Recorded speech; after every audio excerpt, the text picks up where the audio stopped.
नमस्कार. निशा zone kitchen नाशिकमध्ये तुमचं सगळ्यांचं अगदी अगदी मनापासून स्वागत. तर आज मी काय बनवणार आहे ते एकदम साधा सिंपल जो आपला पुलाव भात असतो ना तो इथं बनवणार आहे. तर चला तर मग बनवायला सुरुवात करूया आपण आणि व्हिडिओ स्किप न करता बघा. खूप छान असा व्हेज पुलाव बनवून तयार होतं बघा. आणि एकदम झटपट आणि खूप कमी साहित्य वापरलेलं आहे. जे घरामध्ये आहेत ना अवेलेबल तेच वापरले आहेत मी. तुम्ही हवं तर याच्यामध्ये आहेत ना अजून काही भाज्या वगैरे पण वापरू शकतात. म्हणजे जसं शिमला मिरची वगैरे हे पण यूज करू शकतात. पण मी ना एकदम थोड्या वस्तूमध्ये आहेत ना मी हा पुलाव बनवून तयार केलेला आहेत. तर हे बघा आता सगळ्यात आधी काय करायचं, ह्या ज्या भाज्या आहेत ना सगळ्या बारीक कट करून घ्यायच्या आहेत आपल्याला. जे पण तुम्हाला यूज करायचे आहेत ना त्या सर्व कट करून घ्यायचे आहे. अद्रक, आपलं फ्लावर झाली, अजून बटाटे झाले, परत कांदा झाला, हे सगळं उभं वगैरे कापून घेतले आणि वाटाणे घेतलेले आणि सगळं कापून व्यवस्थित छान असं कापून घेतलं आहे. आणि याच्यामध्येच ना आपल्याला आता हे बाकीचं फ्राय पण करून घ्यायचं आहे. कोथिंबीर पण छान कापून घेतली, बटाटे पण घेतले. तर बटाटा पण मी एकच घेतला बरं का, छोटे छोटे घेतले. आणि थोडासा बनवायचं होतं मला म्हणून मी जास्त काही घेतलेलं नाही आहे. आणि कांदे फक्त 2 घेतलेले, बाकी सगळं एक एक यूज केले आहे. आणि इथं आहेत ना हा बासमती तांदूळ घेतलेला आहे आणि तो 1.5 वाटी घेतलेला आहेत मी. आणि आपण काय करायचं, हा भात बनवायच्या आधीच ना, हा पुलाव बनवायच्या आधी काय करायचं आपल्याला, हे तांदूळ आहेत ना आधीच धुवून घ्यायचे जवळजवळ 5 ते 7 मिनिट आधी. आणि धुवून आणि मग ते आपल्याला भिजत ठेवायचे. तर याला जे जे पण काही ते पावडरी वगैरे लावलेले असतात ना त्यांनी त्या स्वच्छ धुवून घ्यायच्या आपल्याला. 4 ते 5 पाण्याने छान धुवून घ्यायचं, हाताने चोळून वगैरे व्यवस्थित. हे बघा आता ह्या प्रकारे असं छान चोळून वगैरे धुवून घ्यायचे आहेत. आणि काय करायचं माहिती आहे का, आता मला लक्षात नाही राहिलं आहे, जेव्हा आपण हे तांदूळ वगैरे धुवायला घेतात ना त्यावेळेस त्याला थोडंसं तेल लावून घ्यायचं आणि मग तांदूळ धुवायचे. म्हणजे काय होतं, खूप छान असे तांदूळ फुलतात, तुटत वगैरे नाही तांदूळ ह्या प्रकारे जर केलं तर. आणि छान असे हाताने वगैरे व्यवस्थित असे चोळून चोळून धुतले, त्याच्यातलं जे पाणी वगैरे काढून टाकायचं, जे व्हाईट व्हाईट पाणी निघत असतात ना ते पाणी आधी सगळं काढून टाकायचं आपल्याला. 3-4 पाण्याने धुतले की मग आपल्याला याच्यामध्ये ना पुन्हा एकदा छान पाणी घालून आणि ते असे भिजत ठेवायचे साईडला. आणि ते साईडला भिजत ठेवले की मग आपण काय करायचं, एक गॅसवरती पॅन ठेवायचं आहे. पॅन ठेवल्यानंतर आहेत ना त्याच्यामध्ये तेल घालायचं आपल्याला, हवं तेवढं क्वांटिटीनुसार तेल घालायचं आहे. मी माझ्या क्वांटिटीनुसार तेल घालून घेतले. त्याच्यामध्ये आहेत ना मोहरी घेतली, मोहरी तडतडली की त्याच्यामध्ये लगेच जिरे घालायचे.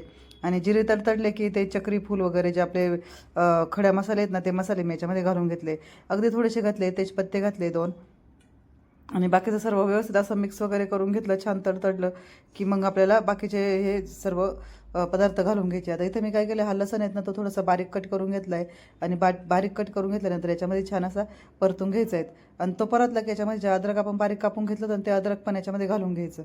आणि छान व्यवस्थित अद्रक असं छान तळतळायला लागलं, छान ते परतलं गेलं तेलामध्ये व्यवस्थित. आधी व्यवस्थित मिक्स करून घ्यायचं ते.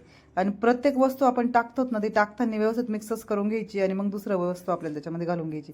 आता जो कांदा घेतला तर ना उभा कापून घेतलेला आहे, हा तुम्ही बारीक पण कापून घेऊ शकता बरं का. कारण कोणी कोणी बारीक पण घालतं तर बारीक पण छान लागतो. आणि हा उभा उभा कांदा आहे ना तो पण छान लागतो.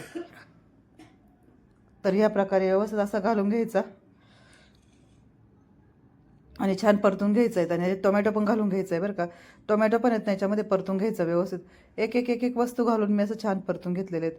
आणि मग जो आपण बटाटा घेतला होता ना पाण्यामध्ये ठेवून घेतलेला होता जो कापून, तो पण याच्यामध्ये घालून आणि तो पण परतून घ्यायचा आहे व्यवस्थित. बटाटा वगैरे हा सर्व व्यवस्थित परतून झाला की मी आपल्याला जे वाटाणे वगैरे राहिली होते, आपले फ्लावर राहिली होती ती पण घालून घ्यायची. छान स्वच्छ पाण्याने धुवून घ्यायची बरं का फ्लावर, कारण आपण आता इथं उकळून वगैरे घेतली नाही पाण्यामध्ये, म्हणून काय करायचं आधीच ती छान 2 ते 3 पाण्याने धुवून आणि पाण्यामध्ये ठेवून द्यायची. आणि याच्यामध्ये हे वाटाणे ते पण घालून घ्यायचे. आणि जी बारीक कोथिंबीर कापून घेतलेली होती ना ती पण याच्यामध्ये घालून घ्यायची आणि छान मिक्स करून घ्यायचं आहे. सर्व तेलामध्ये व्यवस्थित मिक्स झालं छान की मग आपल्याला याच्यामध्ये ना आता बाकीचे मसाले वगैरे घालायचे. आधी हे छान मिक्स करून घ्यायचे आपल्याला. असं पण ते तेलामध्ये शिजणार आहे, जास्त वेळ काही परतायची गरज नाही. आता हा घरचा मसाला घालून घेतला आहे मी, 1 चम्मच काळा मसाला जो आपण घरी बनवतो तो. आणि हा आहे ना जो आपला कढीपत्ता मसाला आहे तो घालून घेतला आहे. आणि हा विकत्रीचा मसाला घालून घेतला आहे आणि तो पण घालून घ्यायचा आहे.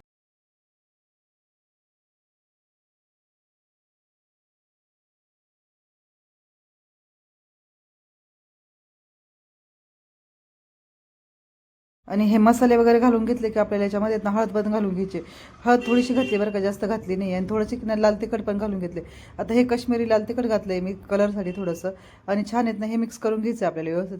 छान असं मिक्स करून झालं की मग आपल्याला याच्यामध्ये ना पाणी घालून घ्यायचं आहे. आणि हवं तेवढं पाणी घालायचं आहे आपल्याला, म्हणजे जेवढं आपण तांदूळ घेतले आहेत ना त्या पद्धतीनेच आपल्याला हे याच्यामध्ये पाणी घालून घ्यायचं आहे. आणि पाणी घालून घेतलं ना की छान हे सगळं मिक्स वगैरे करून घ्यायचं आहे. आणि याच्यामध्ये लगेच मीठ पण घालून घ्यायचं आहे आपल्याला. व्यवस्थित चमच्याने मिक्स वगैरे करून घेतलं की मी आपण आहे ना याच्यामध्ये मीठ घालून घेणार आहे. मीठ आहे ना तुम्ही तुमच्या क्वांटिटीनुसार घालून घ्या बरं का, कारण की एकदम मीठ जर कमी जास्त झालं तर ते चव पण बिघडू शकते. म्हणून मीठ एकदम परफेक्टली घालायचं. आता मी ते एक ना 1.5 चम्मच मीठ घालून घेतलं होतं आणि मग व्यवस्थित मिक्स करून घेतलं. आणि मिक्स करून घेतल्यानंतर काय करायचं, त्याच्यावर ते झाकण ठेवून द्यायचं आणि छान त्याला एक उकळी काढून घ्यायची मस्तपैकी. उकळी काढून घेतली ना तांदूळ पटकन शिजला जातो. हे बघा छान अशी उकळी आली. याला उकळी काढून घेतली आपण की याच्यामध्ये ना जे आपण तांदूळ धुवून ठेवलेले होते ना 5 ते 7 मिनिट झालेले आपल्याला ते तांदूळ वगैरे भिजून. आणि मग आपल्याला हे तांदूळ याच्यामध्ये पूर्ण मिक्स करून घ्यायचे, म्हणजे याच्यामध्ये घालून घ्यायचे सर्व व्यवस्थित. हे तांदूळ छान घालून घेतले की व्यवस्थित हे तांदूळ सगळे आपल्याला मिक्स करून घ्यायचे याच्यामध्ये. व्यवस्थित मिक्स करून आणि मग याच्यावरती आपल्याला झाकण ठेवायचं आहे. तर हे सगळे ह्या प्रकारे मी इथं तांदूळ घालून घेतले आणि छान मिक्स केलेत. हे बघा मस्तपैकी. तर खूप छान हा असा व्हेज पुलाव बनवून तयार होतो. मिक्स करून घेतलं आहे मी आता याच्यामध्ये आणि हे मिक्स करून झाल्यानंतर आता त्याच्यामध्ये तुम्ही झाकण ठेवून घेणार आहे. आणि झाकण ठेवून घेतलं की ना एकदम कमी गॅसवरती, लो टू मिडियमवरती आपल्याला छान शिजवून घ्यायचं आहे, एकदम कमी गॅसवरती. हे बघा किती छान असा आपला व्हेज पुलाव बनवून तयार झालेला आहे. किती छान, जेवढा दिसायला छान दिसतोय ना तेवढी याची टेस्ट पण खूप भन्नाट आणि खूप टेस्टी आहेत बरं का. तर एकदा नक्की करून बघा. खूप छान असा मस्त आपला हा पुलाव बनवून तयार आहे, व्हेज पुलाव. तर याच्यामध्ये तुम्हाला अजून काय ॲड करायचं असेल तर तुम्ही नक्की करू शकता. आणि बघू शकता किती छान असा मस्तपैकी. आणि आता आपल्याला नाही प्लेटिंग करून घ्यायची. आता हा गरम गरम आहेत ना थोडंसं असं वाटतो आपल्याला की असा चिकट वगैरे, पण जेव्हा हा थंड होईल ना तो अजून पण असा मोकळा भुरभुरीत होतो. हा खूपच छान झालेला. जेव्हा थंड झाल्यानंतर आहेत ना याला दिसायचं, त्याचं टेक्स्चर वगैरे पण खूप छान दिसतं. तर आता मी याच्यामध्ये आहेत ना प्लेटिंगमध्ये काढून घेते, प्लेटिंग करून घेते याच्यामध्ये. हे बघा बघू शकता किती छान असा दिसतोय आपला हा व्हेज पुलाव. याच्यावरती ना वरून तूप वगैरे पण घालून घेऊ शकता बरं का, त्याने पण एकदम भन्नाट चव लागते. आणि याच्यावरती जर तुम्ही लोणचं वगैरे जर खाल्लं ना तर लोणच्याने तर अप्रतिम, वाव क्या बात आहे, खूपच भारी. तर याच्यावरती सगळं लिंबू वगैरे पिळून घ्यायचं आणि खूप छान अशी मस्त या लिंबाने पण चव लागते बरं का, एकच नंबर.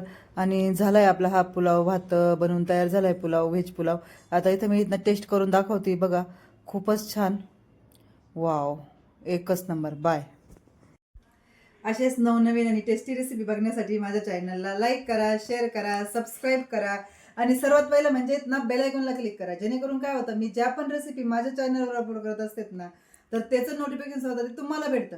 तर भेटूया आपण अशाच छानशा एखाद्या नेक्स्ट रेसिपीमध्ये. तोपर्यंत पाहत राहा, खात राहा आणि स्वस्त राहा.